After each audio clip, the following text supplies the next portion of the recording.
design, arts, and culture. The Roman mosaics. Mosaics are pictures made from arrangements of small fragments of stone or glass. Among many ancient peoples, they were the primary form of architectural decoration. Roman mosaics were popular in public buildings and homes, and many examples can still be seen today. Mosaics were made from hundreds of small pieces of colored stones and gems. Mosaics were used for different reasons, as well as being used for decorations. They provided a strong surface for walking on, and were also sometimes used as advertisements or signs. One of these design arts and culture, we have Sumerian mosaic. History of Sumerian mosaic art.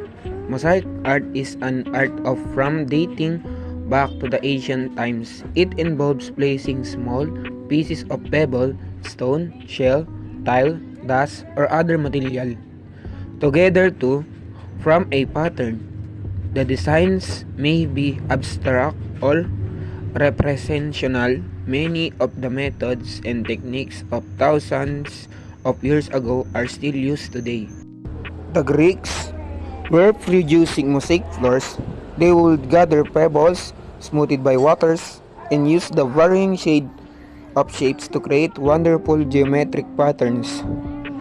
From they moved to creating more representable mosaic and introducing more colors and shading. They also moved from only using water, smoothed pebbles to stones and colored glasses. Plus, they began making more regular size for easiest to card. Around the 3rd century BC, the Greek mosaic artists began doing more figular work with mythological subjects or hunting and other scenes. Depicting pursuit of the wealthy were common. Moorish culture blossomed in South Iberia from the 8th century of the 15th century, when Moors seized most of the Iberian Peninsula and established Muslim rule in the region. Moorish architecture. Moorish architecture was a blend of Arab, North Africa, Visigoth, and often Frankish styles of construction, being at the influence of multiple cultures and religions. The Moors took influences from various sources and used them in their buildings early. The Moors themselves mostly comprised of North African, Berbers, as well as Arabs from Damascus. Once in Iberia, they also accepted influences from the local cultures. This resulted in a unique mix of Iberian North African, the Arab Islamic cultures, giving birth of rich Moorish art and culture. What is Moorish architecture called? Moorish Revival. Moorish Revival or Neo-Moorish is one of the exotic revival architectural styles that were adopted by architects of Europe and the Americas in the wake of Romanticism and Orientalism. Moorish architecture is a style within Islamic architecture which developed in the Western Islamic world, including Al-Andalus, Muslim-ruled Spain and Portugal between 711 and 1492, and what is now Morocco, Algeria, and Tunisia, part of the Maghreb. The term Moorish comes from the historical Western European designation of the Muslim inhabitants of these regions as Moors. Scholarly references on Islamic architecture often refer to this architectural tradition by a more geographic designation, such as architecture of the Islamic West, or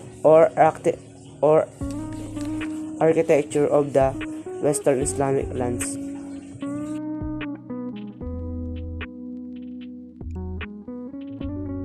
Sake Abraham, there is a perception In some religious and scholarly circles that ancient Buddhism was strictly aniconic. This is a long image of human figures in art and design. Not only is this false, it often carries with supersessionist undertones, with some writers arguing that Jewish aniconism was a sign of Judaism's supposed primitive precursory status as a religion. Mosaic Abraham architecture is symbolized the separate ways of Abraham and Lot, which means that Abraham was headed to Canaan to the Basilica building, which symbolized the church, and Lot to Sodom, which was the city of sin. Tessellations or tiling is an arrangement of congruent figures that cover a plane without any gaps or overlaps. Tessellations in math is covering a plane with one or several different geometric shapes. Typically, whenever refer to tessellations and tiling, we're talking about Euclidean geometry. Ito pong si Maurits Cornelis Escher is known as the father of modern tessellation. So, pinanganak po siya sa Dutch province of Friesland. He began studying tessellations around 1935. So, gumawa po siya ng tessellations gamit sa woodworks po na ginawa niya ito ng 137 tessellation in his lifetime. Siya rin po ang originally studied architecture, becoming interested in the woodcuts and printmaking. So, meron po tayo ditong mga works ni Maurits Cornelis Escher. My name is John Paul S. Nunez, and the topic is Tessellations or tiling, the works of Mark Escher shown below. The first pick, gravitation. Shape is just like a gravity. Gravity is the force that keeps us on our planet by drawing us so powerfully towards its center. The second pick, snake. The snake shape is rounded vertical arrays of hexagonal cells in a honeycomb or the diamond-shaped scales. That pattern, snake skin, are natural example of tessellation patterns. The third pick, heaven and hell. Shape is the combination and different shapes, largest to smallest, objects around the circle. The third picture, circle limit. The third is a woodcut made in 1959 by Dutch artist Mark Escher, in which strings of fish shoot off like rockets from infinitely far away, and they fall back again. Hence they came each one of the series of 4 woodcuts by Escher, depicting ideas from hyperbolic geometry. Dutch physicist and mathematician Bruno are called in the best of the 4. And that's all. Thank you. My name is Rachel S. Lupas. Ang report ko po ay tessellation. Tessellation or tiling is a division of the plane into figures called tiles. The most common tessellations today are floor tilings using square, rectangular, hexagonal, or other shapes of ceramic tile, but many more tessellations were discussed in the Tessellations by Polygons chapter. Ang tessellations po o tiling ay isang division ng eroplano sa mga figure na tinatawag na tile. Ang pinakakaraniwang na tessellation ngayon ay floor tilings gamit ang mga square, rectangular, hexagon o iba pa, mga hugis na ceramic tile. Thank you po. There were also some artists who may design using tessellations as shown in the next figures. We have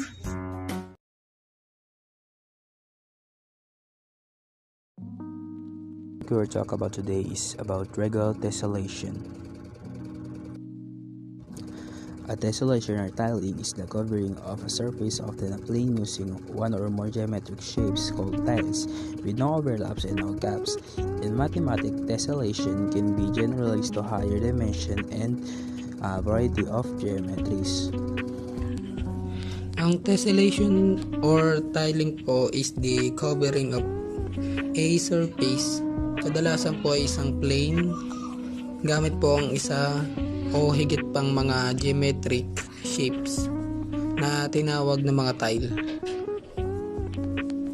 na walang mga overlap at walang gaps. In mathematics naman po, ang tessellation ay maaaring pangkalahatan to higher dimensions at iba't ibang geometries. Ang tiling po na walang paulit-ulit na pattern ay tinawag na non-periodic. Ito po ay isang aperiodic tiling na gumagamit ng isang maliit na hanay ng tile shapes na hindi makabuo ng paulit-ulit na pattern. Ang tessellation of space na kilala rin bilang space filling or honeycomb ay maaaring tukuyin sa geometry ng higher dimensions. A periodic tailing has a repeating pattern. Some special kinds include regular tailing with a regular polygonal tails all of the same shape. Dito naman po, paulit-ulit lang yung pattern and lahat po ng shape naman ay magkakapare-pareho. And semi-regular tail with regular tails or more than one shape and with every corner identically arranged. Dito naman po sa semi-regular tails, meron siyang regular tails na higit sa isang shape at sa bawat sulok ay may magkakapare-parehong pagkakaayos. The pattern formed by periodic tails can be categorized in the 17 wallpaper groups. Ang mga nabuong pattern naman po ay maaari siyang may categorize sa 17 wallpapers groups. A tailing that lacks a repeating pattern is called non-periodic. Ang isang tailing na walang paulit-ulit na pattern ay tinatawag na non-periodic. An aperiodic tailing uses a small set of the tailing shape that cannot form repeating pattern.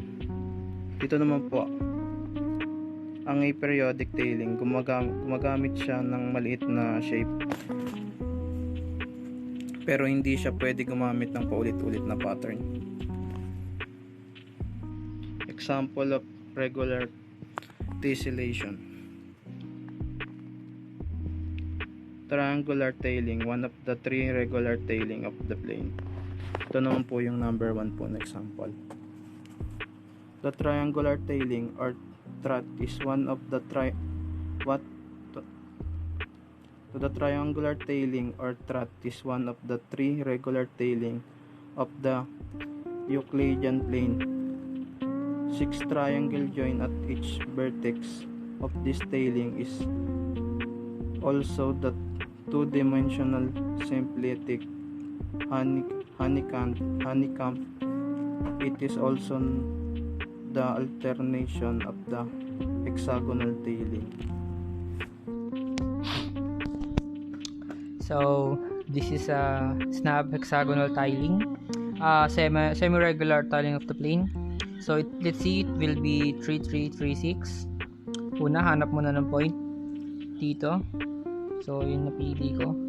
Palitan ko lang ng color dito.